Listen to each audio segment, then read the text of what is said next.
अजीत साहब, आपसे पूछूंगा, आपने वर्ल्ड सिनेमा देखा है और शाहरुख जो है, कहा जाता है कि विदेश में बहुत बड़ा नाम, और जितनी फैन फॉलोइंग शाहरुख की है शायद ही उस लेवल पे किसी और स्टार की हो।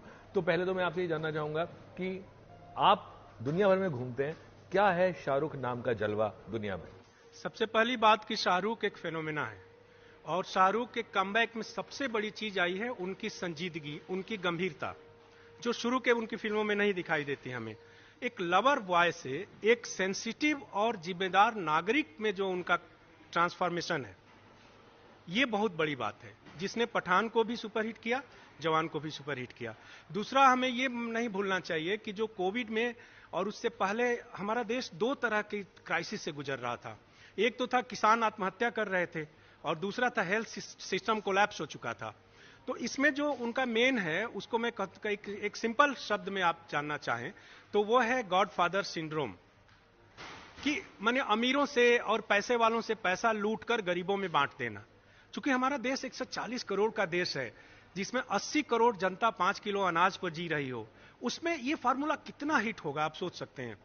क्योंकि वो आप देखिए कि वो जो पैसा, फिल्म में भी जो दृश्य है जिसमें वो पैसा लूटते हैं, वो गरीब किसानों में बांटते हैं ताकि उनकी आत्महत्याएं रुक जाएं, और वो हेल्थ सिस्टम के करप्शन को दूर करना चाहते हैं।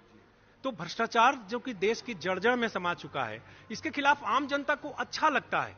जो एंग्री यंग मैन से थोड़ा सा डिफरेंट इस मामले में है कि एंग्री यंग मैन का जो पूरा कॉन्सेप्ट था वो पर्सनल रिवेंज पर आधारित था जी, उसमें सिस्टम बदलने की बात नहीं थी। शाहरुख ने थोड़ा सा उसको फॉरवर्ड करते हुए सिस्टम बदलने की बात की है।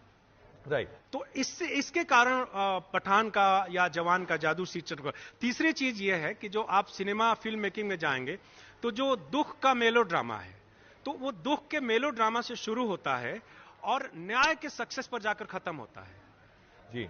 ये जो रेंज है दुख के मेलोड्रामा से और न्याय के सक्सेस पर, इसने ये ताली बजवाता है ऑडिटोरियम में सबसे। जी। अगली चीज जो साउथ की फिल्मों का एक फिक्स पैटर्न है, मसाला फिल्मों का, जिसमें एग्जरेट करते हैं, अपना ले जाते हैं टेंशन को हाइट पर और फिर वहां से रिलीज पैदा करते हैं, रिलीफ, तो वो सब होता है। Right. दूसरा सवाल आपने पूछा इंटरनेशनली, तो अभी लास्ट ईयर मेरी उनसे मुलाकात थी सऊदी अरबिया में, जहां जेद्दा में रेड सी इंटरनेशनल फिल्म फेस्टिवल ने उनको लाइफ टाइम अचीवमेंट अवार्ड दिया शाहरुख को, और उसमें हॉलीवुड के भी बहुत सारे लोग थे। तो हॉलीवुड के लोगों को उनका चेहरा नहीं याद था लेकिन उनका नाम याद था।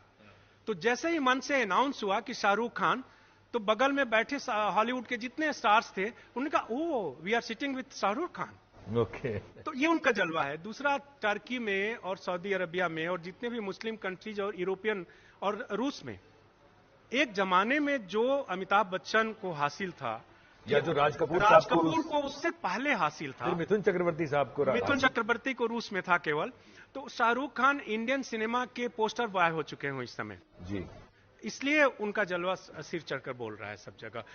मेरी एक और मुलाकात उनसे लंदन में है, हमारे दोस्त के यहाँ। तो जब आप उनसे बात करेंगे तो उनमें सीरियसनेस दिखाई देती है, जो seriousness of screen Hindi cinema के कलाकारों में नहीं दिखाई।